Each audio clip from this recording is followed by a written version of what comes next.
1. He's playing mono white aggro, so this will be kind of fun. Revelations broke me. That's why I'm not a blue mage anymore. I don't play blue anymore. It's because of Revelations.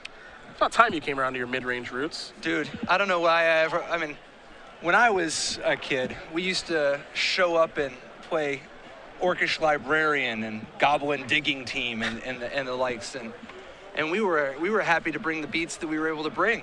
Growing up in Ohio, that's the monsters of the mid-range right there. We love some mid-range decks over there in Ohio. Oh yeah, Ohio was ahead of the curve on the playing mid-range, kind of medium creatures. Yeah, maybe even when mid-range wasn't good. Well, we still did it. Yeah. We still did it. But I'm glad to see you jump over here. I guess your mid-range deck was very powerful. I don't remember ever playing anything besides mid-range. Really? Yeah. The cruel ultimatum phase? I don't even. What's a cruel ultimatum? Did that not happen? Cruel ultimatum sounds like a cool creature, but I'm mostly interested in little white creatures. And once Lifebane Zombie rotates out, be excited for bigger creatures. Your good friend Fleecebane line, we can't forget about that. Yeah, that guy does not mess around. You guys did a lot of work together. Looks like Walden's going to be taking a mulligan here. Lossett waiting patiently with his 7 cards in hand. That's what I love about Fleecebane Lion. Somehow, everybody loses their mind over Watchwolf, and then they reprint Watchwolf with the most unbelievable extra ability, and everybody's like, hey, that card's not very good. It's just a 3/3, who cares? Walden with a Boros Elite to get things started here. We'll see if Lossett knows what he's up against right away. It is, again, mono white aggro. No splashes here, just plain. Sometimes we see versions with red for Boros Charm, black for Zethrid Necromancer, but again, no splashes for Walden. Lossett going to play another copy of Temple of Deceit, going to leave the top card on top before kicking it back over to Walden, who will take a draw, and we'll see what he wants to deploy now after attacking here for 1 with the Elite. Super excited to see what these white aggro decks look like once they have access to Spirit Bonds. That card looks real good. That card looks real good. You're talking about, I mean, if black got Bitter Blossom, this one is, the Sweet Blossom. This one is like... Well, it's about time. Yeah? It's about time. Yeah, Could we have had that when Kithkin was around? Would that have been in The Kithkin are back?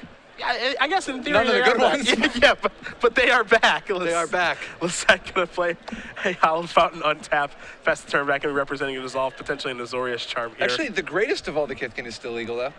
Who's that? Mutavault. For now. Oh, we're gonna lose them. Hey, I love Mutavault. That's no burn, man. I love Mutavault. Mutavault may be too good to have around again for another year, though. Definitely. That card Mutavault was too good to have around for the past year. Yeah. That card's real good. Mutavault is not a realistic Magic card. Walden going to play a Plains here, so land number 3. Going to fire up a Mutavault and attack here for a bunch and turn on Battalion. So this will be an attack for 3, 6, 7, 8 damage headed Lossett's way. We'll see if he can do anything to break this up. You see the Azorius Charm at the ready. Yeah, I like Azorius Charm here, even if you walk face first into Brave the Elements. You got to do something. You can't just hang out. That Brave's going to be there. Looks like the Battalion triggers are going to be announced here really quickly. Lossett's going to see how much damage he would potentially be taking again in an attack here for 8. So he would go down to 9 if he took all of this. But I don't imagine he'll have interest in doing that. And now we're seeing if Battalion is optional, when you do announce the trigger and all of that stuff. So there's been some rules changes with those cards. Now Joe looks like he is going to go reaching here for Azorius Charm. Again, it's going to be one of those white creatures that are Mutavault. It's going to be the Daring Skyjet that's going to go on top. So no Brave the Elements there from Walden. Yeah, I mean, if you feared the Brave the Elements, you could always target the Mutavault, but I kind of like just being greedy here. We'll see if Walden wants to play another threat. Does have a Judge's Familiar in hand at the ready. The only problem is that it kind of telegraphs that you don't have Supreme Verdict. But he does not get punished, as Donald has nothing to follow up with. Joe going to play a Temple of Silence here. Take a look at the top card. That one's going to go to the bottom really quick.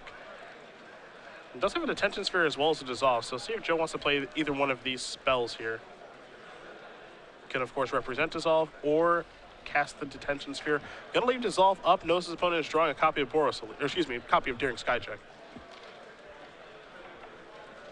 Yeah, I got a feeling we're gonna be seeing even more splashing of black or red in these white decks. We've seen it a fair bit with the things like the Zethrid Necromancer that you mentioned, or Boros Charm when they go red. But I think that the printing of Caves of Koilos and Battlefield Forge, when you stack those on, with Sacred Foundry and Godless Shrine and Mana Confluence if you want it, the Temples if you want them, the mana is going to be so good for White Splash Black and White Splash Red that it's going to be hard to get away from, even if you have just the lightest splash, Dissolve going to take care of Daring Skyjack here. That's actually kind of interesting too, because only the enemy, what looks to be, only the enemy cycles get their lands. So we don't get to see Adakar Waste or underground river or stuff like that. So you mentioned that some of those enemy decks, maybe even Black Green Devotion, getting access to Llanowar Waste now as well. Their mana's already pretty good, but maybe they cut those Golgari Guild Gates for some number of wastes. Yeah. I think it's going to be most impactful for the very aggressive decks with 1-drops. The prospect of being able to consistently curve out 1, 2, 3. Just thinking about a fast Naya deck, how many different, their mana is basically all untapped if they want, and then they can just play all the biggest bodies. You see the set play adjacent ticking on up. Walden's going to play up Plains. That's his 5th land. 2 of those lands are Mutavaults, however, which is pretty important. Can turn on the battalion there of Boros Elite if he would like to. It's not going to be the most impressive attack, but it's better than nothing, and that's what's going to happen right now. So an attack here for 3, 4, 5, 6, 7. Minus each of the Jace triggers will be for 4, and we'll see exactly where we're going. If it'll be towards the Planeswalker or towards Lossett. And it looks like it may be towards the Planeswalker. Now here's a copy of a Johnny's Presence, so Jace is going to bite the dust. And those Mutavaults are proving to be pretty problematic here for Lossett.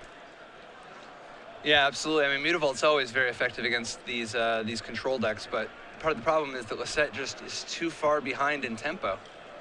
He's got to get something going. This is what happens when you don't have any 2-mana removal spells, and Lossett's playing the much more controlling, anti-control, anti-black version.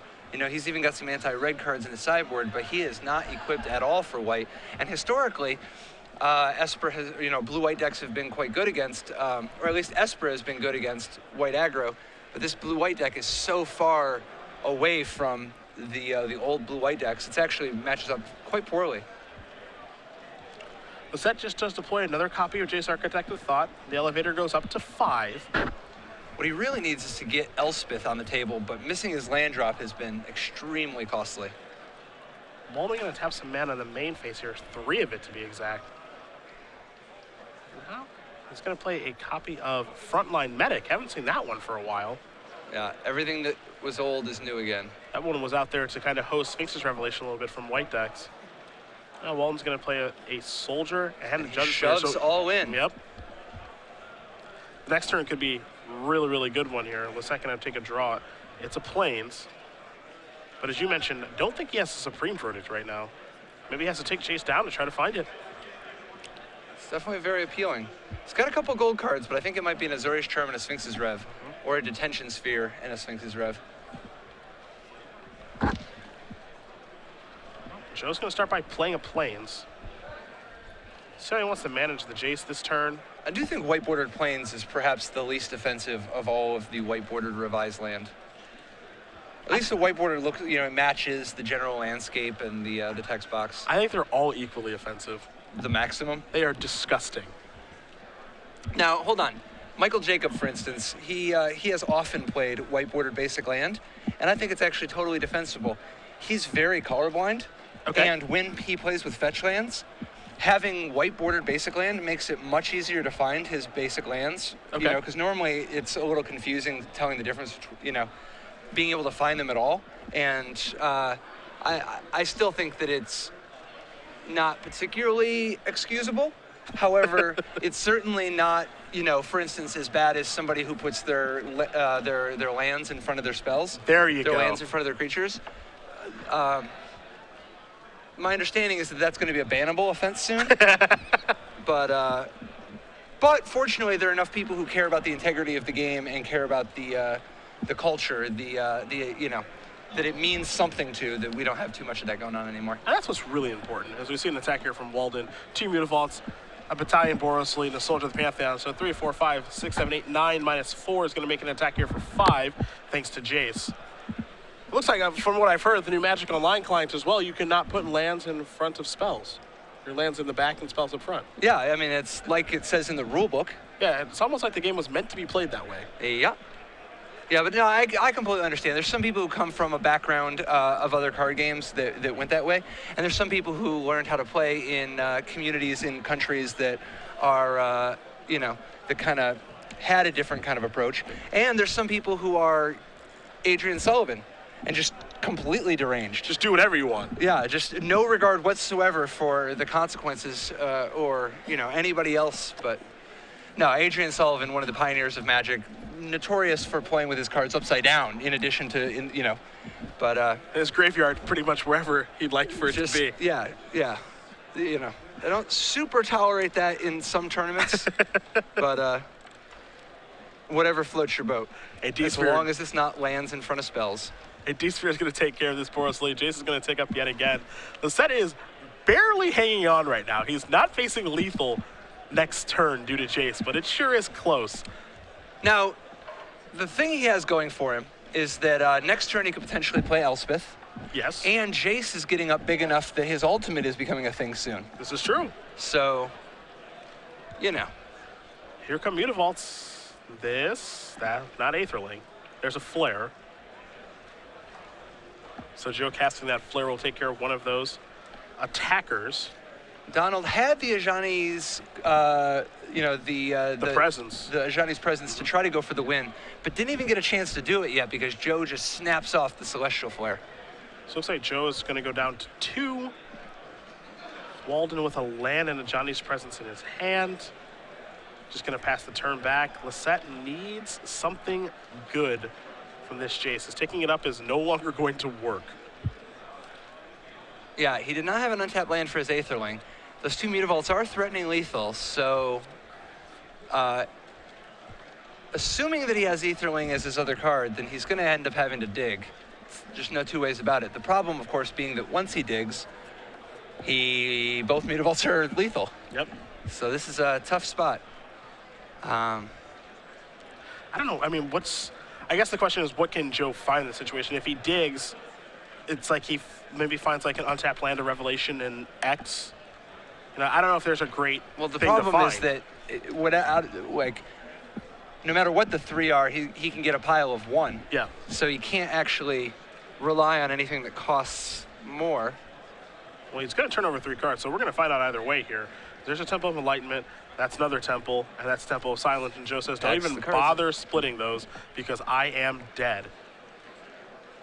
And I think, he's going to pick him up. So Donald Walden's going to win in game number 1 here over Joe Lossett. Mono-White aggro, taking down Blue-White Control in game 1. Craig Wesco would be proud. You better believe it. Those white creature beatdowns up a game. Did not expect that, especially after the mulligan, but that actually demonstrates the power of, more than anything else, of Mutavault. Yeah, I mean, that game was definitely on the back of Mutavault.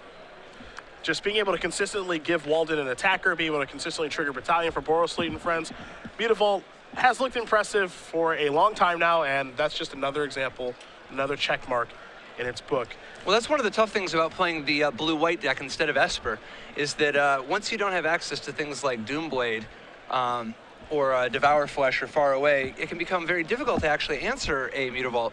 Main deck, Joe Lossett has just 2 Celestial Flares regarding actual removal. His primary plan is to block with one of his Mutavaults or to use an Elspeth to produce enough blockers. That is very, very little defense. Now, the good news for Joe is that, of course, he has access to 2 Pithing Needles in his sideboard, which will definitely be coming in here to be able to name Mutavault. With potentially also, depending on how the game goes, he might end up naming Johnny, Caller of the Pride, or Gideon. He doesn't know that Donald actually has access to a couple of Planeswalkers of his own.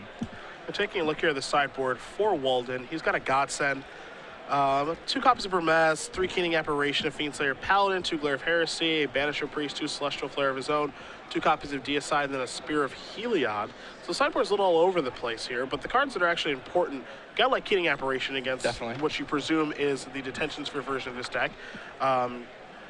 You also got to like Glare of Heresy for the exact same reasons, also taking care of Elspeth. Maybe you want Deicide, maybe you don't. I mean, how many of those effects do you want? Keening Apparition does get to attack while waiting to take care of a Sphere of a Banishing Light. And then, of course, Spear of Heliod can pump up those creatures to make the game go by a little bit quicker if he wants access to that.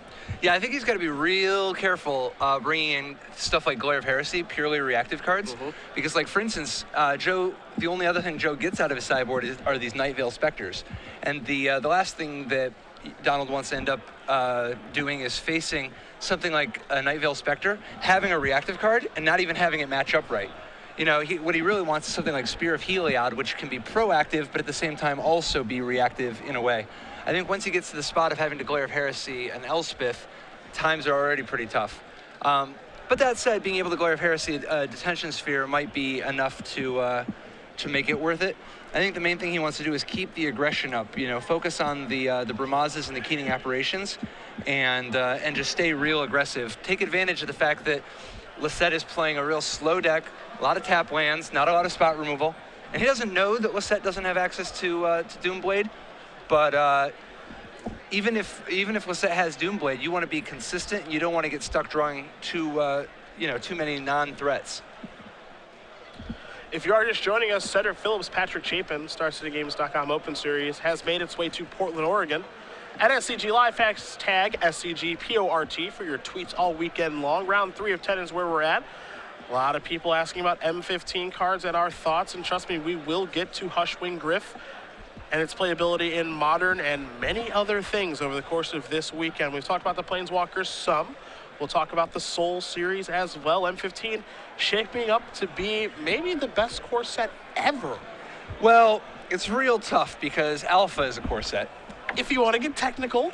And it's not just that Alpha is the most powerful, because it's not. Beta's more powerful. It has both Volcanic Island and Circle of Protection Black. Oof. But Alpha is a true masterpiece. I don't think there's ever been a set as well designed as Alpha. And obviously there are sets that are better designed now from the built on what we know. But at the time, it really helped that Alpha had a few years of development and three different independent elements of genius at the same time. But even if we set aside the original set as a core set, I think that M10 is quite possibly the second most important set in the history of Magic. It was the true turning point that turned, that brought Magic back to life to full strength and has caused it to go on to grow to be bigger than anybody ever could have imagined, and to have every indication of being able to outlive us all. And I think that the real question is if M15 can compete with M11, because I think M11 was also a very, very good, it was a very strong and well-designed set, and it's tough. I give the edge to M11, but I think that M15 is certainly the core set that I'm the most excited for in the last many years, Like, it's got so many fun cards, so many things I want to work with, so much stuff that looks like it's going to shake up the format, and it just looks sweet. There's real buzz about it. Yeah. There really is. Like, unlike something we've seen for a while, and you can really feel that with this particular core set that the landscape is going to change in Standard. That's the big one, I think. Because, core sets have their effects. Most of the time they feel like as though they're relatively minor, but this one feels like, wow, okay. There's definitely some things changing within the next month or two. Yeah, in the words of the poet laureate Beck, things are going to change. I can feel it. An attack for 2 here for the Soldier of the Pantheon. Losette's going to go down to 18. Walden with a second land into, okay, a couple copies of Boros Lead, so a very aggressive start. No Detention Sphere, no Detention Sphere. This is not good. I'm afraid I've got some bad news. There's a Detention Sphere. Donald could gain a life, however. Yeah. Opting against that as well. I think he wants to just show no fear whatsoever. And quite frankly, it's not clear that's the wrong play. Attack here for 2. Losette's going to go down to 16. Walden with a couple of lands. Really needed those Boros Leads to get the job done, but those are gone for right now. Don't forget, however, Walden has many ways to get those back. 3 copies of Keening Apparition, 2 Deicide, 2 copies of Glare of Heresy. So Detention Sphere and Banishing Light, those are not safe cards in this matchup. No, but you know what? Joe Lossett is well known for being a man who doesn't keep the safety on, Walden going to figure out what to play on this particular turn. Looks like he does have a Cavalry Pegasus to deploy. That, of course, gives humans flying, and now there's another flyer and Judge's Familiar. So the set will untap those 3 lands. Very different side of Donald Walden's. This is the slower approach. This is the slower. See, I would have thought that if you were looking for a creature to board out, that Cavalry Pegasus might have been the first one to consider, just because the primary thing you're paying for is the ability to make your guys unblockable. And it's not of super value, but maybe it's just too important against Elspeth. Yep. You know, that's the spot where it really matters. Jake's going to tick on up to 5. We saw how powerful this could be last game, but it wasn't enough to get the job done. I think the really scary card is the other card in Joe's hand, which is a copy of Archangel of Thune. Spirit of Heliod is going to be deployed here by Walden. It'll buff his team a little bit to ignore that Jace trigger.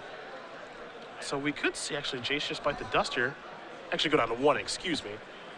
And that's what will happen. So Lossett will untap and take a draw. Draws another copy of Archangel of Thune. We have seen players actually use kind of this transform sideboard over Magic's history, and Lossett is employing that right now with Archangel. And you're absolutely right. I mean, perhaps this is the real argument of why you need Glare of Heresy. Archangel of Thune is super effective, but Donald has Banishing Priest. Wow, all right. But they were in his main deck anyway, and perhaps he was thinking whether it's Archangel or Night Veil. I mean, Joe Lossett's list is very well known. Yeah, and you beat me to it. If you follow the Open Series and you know Joe, he top 8'd last weekend. Yep. But one of the big things is that he's been employing Archangel and Nightfall Spectre together in blue-white control for some time now. So you have to imagine that, all right, Archangels are coming in some number. This weekend he has 4, where most weekends he has 3. So leaving Banisher Priest in against a blue-white deck may seem a little strange, but it actually makes sense when you think about it. It's also a nice little hedge where you don't get stuck drawing a too reactive of a card if your gamble, you know, if you were wrong, so to speak. The tough thing, though, of course, is that it leaves you very, very vulnerable to Supreme Verdict. Jace bites the dust. The other attackers did come through in the air. Losette's down to 14. He does play a land for the turn, reorganizing some mana here. I imagine we'll see maybe another copy of Archangel come down to block the road. And there is another one. So we'll see if Walden has a second answer now. Because it'll be pretty important for him to, or he won't even be able to attack. And it looks like he's slowed down just a little bit. So I feel like the answer here is probably no. Now, Spirit of Heliod does a really nice job of stopping the Archangel from attacking. That's really all that it does right now. Here's another soldier. The tough thing, though, of course, is that mono white Weenie doesn't super want to play no attacks, no blocks against blue-white control. The potential for an Elspeth or a Jace or a Sphinx's Revelation or an Aetherling to completely take over is, you know, it's a very real threat. And mono white is getting stone cold nothing out of the deal, out of waiting. So this is a real tough spot to be in for the white aggro deck. Lossett does have an Elspeth in his hand. We'll see if he does want to deploy. You see him rearranging mana here.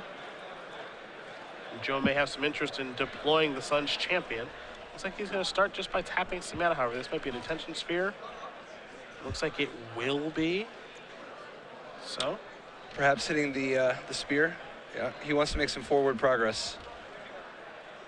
It's an aggressive approach, but in he comes. Yeah, I mean, now the question is, will he activate Mutavault to get a counter on there? And it looks like he opts against it. Yeah, leaving a Azorius Charm at the ready, passing the turn back. Wants to make sure that I think that he can play Azorius Charm through Judge's Familiar as well. But this is basically saying, I believe that my Archangel can beat the team that you have in play right now. And, I mean, you got the damage out there. There's 2, 4, 6. There's 8 points of damage. And there's a Skyjet, so you can make it 11 now. Daring. Is it ever? Yeah, everybody's going to come in. Well, the Priest is kind of a bold move, right? Oh, no. Yeah, this might get bad. Azorius Charm targeting the Priest to get the Archangel back. Now, if there's a Brave the Elements here, everything's okay. But this could have gotten very ugly, and there is. Well, he wouldn't have attacked with the Banishing Priest if he didn't have anything, because the Mutavault could just eat the Banishing Priest.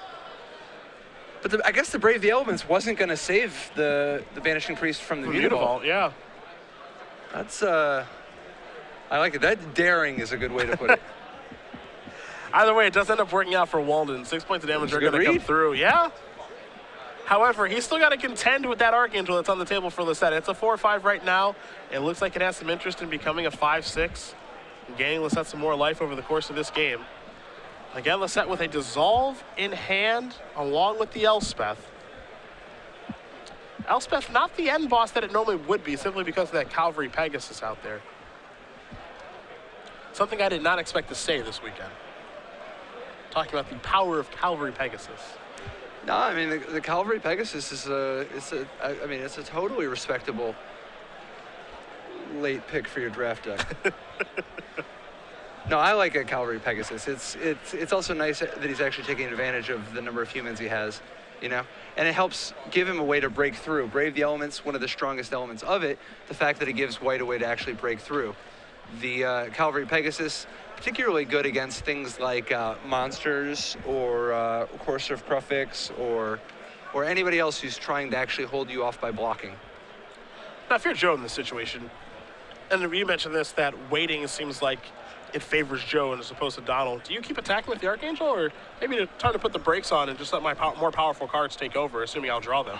Well, it really depends on how he sees the rest of his game plan going, you know, because he can't rely on Elspeth to block because of that Cavalry Pegasus. Okay. So he needs to have something else going for him. The thing the first thing, you know, my first thought is just Elspeth, make tokens and have Archangel on defense so that if Donald goes after the Elspeth or tries to keep attacking, the Archangel can brick wall in.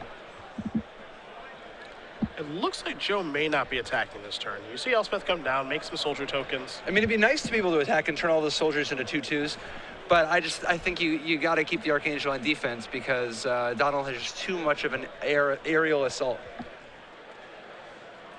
And Joe doesn't care. Yeah. Reckless abandon. It's time for the red zone yet again. Joe wants to close this game out. Joe Make is those a soldiers closer. bigger. So in comes Archangel for 4. That's going to go up to 15. Triggers, of course, will make the Archangel and the soldiers a little bit bigger. Walden will take that 4 points of damage to go down to 13. I agree with you. It does feel a touch aggressive, but, I mean, this also probably forces Walden's turn to be attacking Elspeth in some fashion. Yeah, I mean, so the tough thing here is that Lossett is threatening to counter swing with his Elspeth tokens, and even if he doesn't get in, I mean, even if the tokens can't attack this turn, there'll be 3/3s next turn, in which case they'll be presenting, lethal by a lot the turn after. Well, everybody is attacking now. There's no messing around here. See, I kind of like not attacking Elspeth and just racing.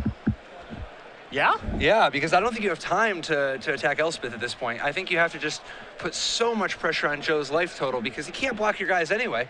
Force him to come up with an answer. Well, that's exactly what happened. You see Lossett went down to 4.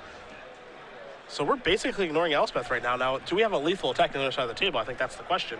You've got Archangel, which is a 5-power creature, 6, 7, 8, 9, 10, 11, 12, 13. But Walden has a blocker back in Boros Elite. Yeah, I mean, if Joe could just remove the one blocker, he could, potentially do lethal, but it'd have to be an answer that is not gold because of the Soldier of the Pantheon. So long as you remember. Yeah, the one extra life point that Donald sacrificed, looking like it might actually be important here. It may matter. And Joe looks like he drew a copy of Sphinx's Revelation. This may be a Rev for 1 here, which would buffer the entire team. Rev for 1 is pretty intense. Looks like Rev for 1 is what it's going to be. So everybody's going to get a little bit bigger here. Judge is familiar. Do you want to be sacrificed? Looks like the answer is no. Thought about it for a second. Yeah? Well, Lossett will draw a single card. There's your trigger. Mutavault's going to get a little bit bigger, and I think, that's going to do it. So it looks like maybe Walden missed that one. But Joe Lossett is Well, he didn't know that he was up against a Revelation. Yeah, well, no, it's a Rev, but it's a Rev pre-combat. Yep. So he Revs pre-combat. I think if he Judges familiars it, then Joe actually, you don't know if Joe has a land or not, you don't know the other card, but Joe actually has to draw a land. Or he needs to have a land, I think, to not die there. If the Boros Elite chumps, then you're only taking 12. You're right. I think he actually, Donald ends up at 1 if Joe doesn't have a land, an untapped land. Yep. But either way, Joe Lossett able to tie things up here. Blue-white control and mono-white aggro will be going to a 3rd game here. But for Walden, he's got to be thrilled that game 3 he's on the play in this matchup. Yeah. I mean, you really do want to be the aggressor in this matchup if you're Walden, and coming out early, just curving out is like the best thing you could possibly do. I think the thing that really cost him that game was the detention sphere early on, hitting 2 creatures at the same time, kind of just was the tempo boost that Lossett needed. And Archangel of Thune is just an absolutely dominating board presence. So I think that Walden is going to want to make sure that he's got enough answers, a sufficient number of answers. I think if you're Walden, do you consider boarding in maybe 1 extra Glare of Heresy? I mean, after seeing 2 Archangels that game, or is it just he already knew what the plan is? He knew this is what Lossett was going to be bringing to the table. That's just part of the range of experiences. I would want 1 more Glare. We saw Archangel, we saw Banishing, or excuse me, we saw Detention Sphere. We haven't seen Banishing like yet. We saw Elspeth too. Yeah, we saw Elspeth too. I mean, given the power level of all of those cards, and I think at any point, if Walden was able to get 1 of those off the board, if a Glare had shown up off the top of his deck, he wins that game. Now, there is, of course, the risk that you mentioned right at the top of drawing too many reactive cards, not being able to put enough pressure on. So you have to find that balance. Yep. Yeah, I mean, what do you think about Brave the Elements in this matchup? I would want less of them. Oh, yeah. He's also got his Ajani's Presence, too. Yeah. It's tough to have all of it, right? Yeah. So I feel like Brave is okay in certain spots. It's okay against Sphere. It's okay at pushing damage through Elspeth. But how many of those do you really need after sideboard? This feels like a 1, maybe 2 of those after sideboard at best. Maybe you can push through the final blow when an Archangel comes down, when Joe taps out. It is nice that Brave can sneak past an Archangel, like you're saying. The Ajani's Presence, I guess the Ajani's Presence, the nice thing about the Ajani's Presence is the Supreme Verdict counterplay. If you've got that kind of mana, it's just hard to have that much just laying around. But on the other side, I don't think that Joe's going to do anything different. You know, he knew that Archangel was going to be an important part of his plan. Does he have the Night Veil Specters or not? It looked like he sideboarded different, but he might have also just been, running the sick bluffs or whatever. But he did shuffle cards in from his sideboard into his main deck and take out some cards as though he was sideboarding different for Game 3, a game where he is on the draw instead of being on the play. So I guess it depends on what you're trying to get out of Spectre, right, in this matchup? Like against Red, a 2-3 is just like impossible for them to attack through. Yep. But in this matchup, I mean, you take a look at things. Soldier of the Pantheon works through it. Borosleet with the Battalion works through it. Daring Skyjack works through it. Cavalry Pegasus, of course, has no effect. Banisher Priest, we saw left in. So I actually think it might be Joe was not expecting Cavalry Pegasus, and because the Cavalry Pegasus had such an impact on that game, he may want to board in the Night Veil Spectre just to block flyers. Night Veil Spectre's ability to block a Cavalry Pegasus means that it's harder for Cavalry Pegasus to sneak by all the Elspeth tokens. Sure. So I think it's possible that we'll see some amount of Night Veil Spectre as a reaction to the modest Pegasus. Also, I mean, that thing can get the beatdowns going. You're playing against a white deck, you have white mana. Yeah. The things you're going to find most times I don't think are all that impressive, but yeah, you there's can a lot cast of those medium. spells. Most of the cards that you would draw for your opponent's deck are very medium in this matchup, but sometimes you just need some 1/1s for 1 and some 1/1s for 2. Let's see how reactive Donald Walden got here. You see him taking a look at his opening hand right now. He wants to get off to a fast start with a 1-drop. He's got some of those here in Soldier of the Pantheon and Borosleet, a couple copies of Judge's Familiar as well. That doesn't look like a face of a man who wants to keep his hand. Oh, okay. I take it back. No, Joe Lossett has a poker face. Walden with no 1-drop. How big of a deal is that? Depends on the rest of his hand. I mean, maybe he goes turn 2 Daring Skyjack, turn 3 Bramaz. You don't know, but certainly a 1-drop is what he was looking for. Walden draws a card for the turn. You see the Mutavault over there. He had better have a 2. And he does in Keening Apparition. So that's a start. Can take care of Detention Spheres and Banishing Lights, of course. You saw the set. Pick up a copy of Elspeth for the turn. Looks like he's got some lands that come into play tapped. Story of his life. Yeah. He started off with Temple of Enlightenment. I think he's got a couple more copies of that in his hand right now. What are the early game plays that Lossett really is looking for to get that tempo advantage he needs to catch up? I mean, Joe's best plays, hardcasting Azorius Charm, putting that on top, Celestial Flare as well. His list does not have a card like Last Breath in it. So you're not going to find any of those here. If there's an Ajani, it's going to pump up the Keening Apparition here. So those are the cards that I think Joe is looking for. We saw him use Azorius Charm to great effect. Just time walking in the first game. Wasn't able to win that one, but that's what I think its use is going to be a lot in this matchup.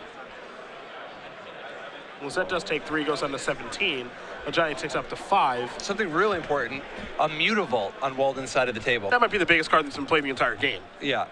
Mutavault is the most important card in the matchup, in my opinion. Donald Walden needing protection against Attention Sphere, protection against Supreme Verdict, having enough mana to make sure that he can play out his threats early, but then instead of flooding out, having more threats to send in Lossett's direction.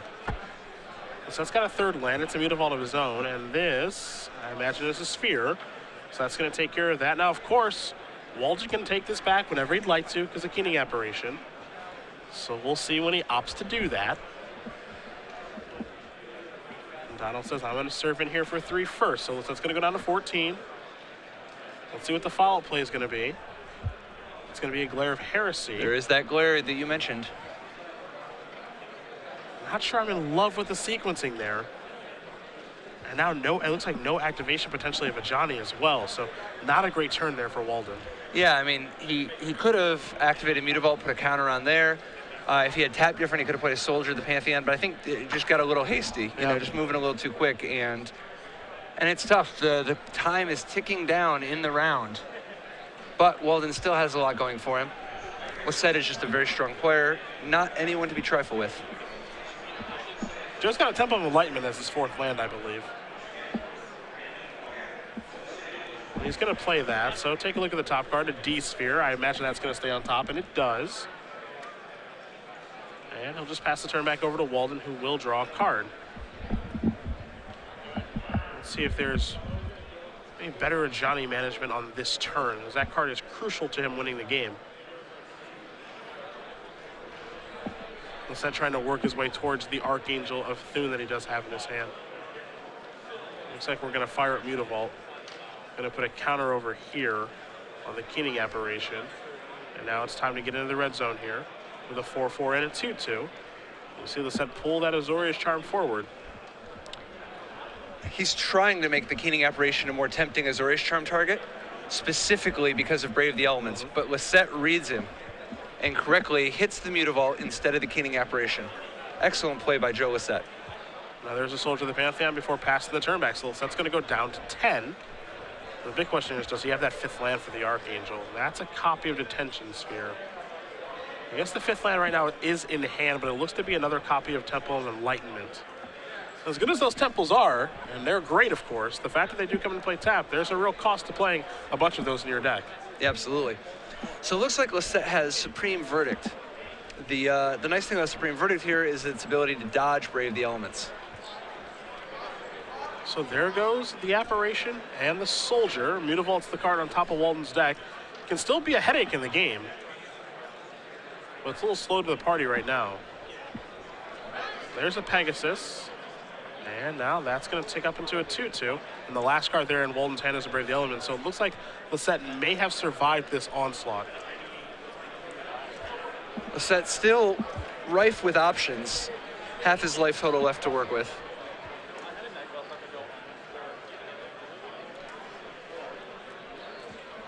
The big thing Lossett wants to do is just try to quiet this game down, you know, stabilize. Well, Archangel does a pretty good job of that. The 3/4 has shown up yet again, and now Walden needs an answer right away. Brave the Elements isn't going to be able to push through enough damage. However, a Glare of Heresy off the top is a great way to do that. Best possible draw here. Yep, and there is a Glare. That's going to take care of the Archangel. Gotta imagine there's some interest in firing Mutavault here. I mean, leaving up Brave is pretty good, but Brave just protecting Cavalry Pegasus isn't great.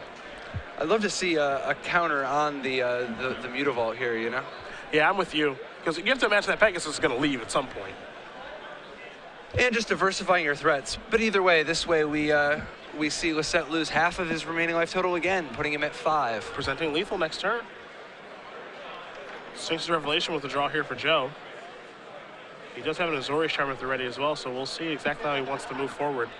Also with an Elspeth, but now is probably not the best time to tap out for that, as the Pegasus can actually give Mutavault flying to it being everything.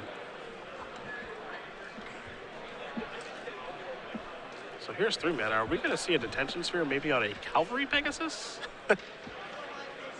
Whatever it takes. It's going to be a Johnny. So the Planeswalker's going to go away. And Lossett's going to pass the turn back. Now, Lossett continuing to play around Brave the Elements, he plays it this way so that he can Brave the Elements the Mutavault. I mean, he can Azorius Charm the Mutavault.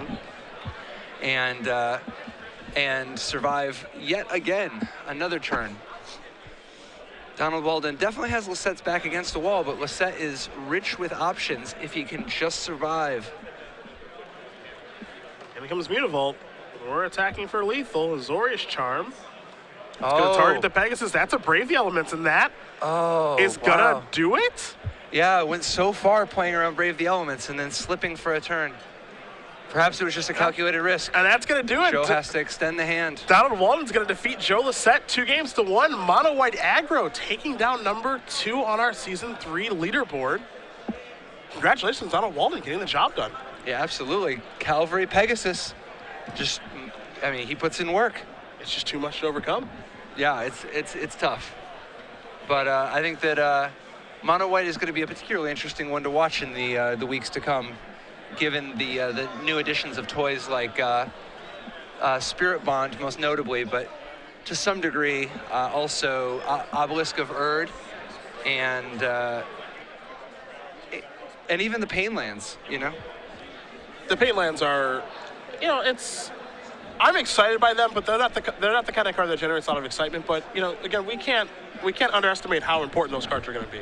Yeah, I mean they're role players. The key is that they give more untapped dual lands to aggro decks, which I like. Getting a chance for people to not be stuck in the paradigm of just playing with temples and tap lands. And all right, well we're back. I'm Patrick Chapin with Cedric Phillips. That's me. We're here at SCG Portland. I don't think we have another match to go to. Unfortunately, we do not. That's pretty much going to do it for this particular round. Of course, Joe playing blue-white. Going to take a little while, even though he's playing against an aggressive deck. So it looks like round number 3 is just about done. When we do come back, we will talk about more awesome announcements that we do have. Of course, there are plenty more M15 cards. We haven't talked about the Soul Cycle a lot, even though the Soul Cycle is old in theory, because those are one of the first ones to come out. They are important. They may be the new titans of the format, so we'll talk about those when we come back as well. But for right now, Patrick and I will take a short little break, and then we'll be back here for round number 4 from Portland. Thanks for watching, guys. The world's most advanced Magic the Gathering app, SCG Mobile, has an updated Android interface that's easier to use than ever before. The app is free, and you can start accessing StarCityGames.com content from your Android or iPhone instantly.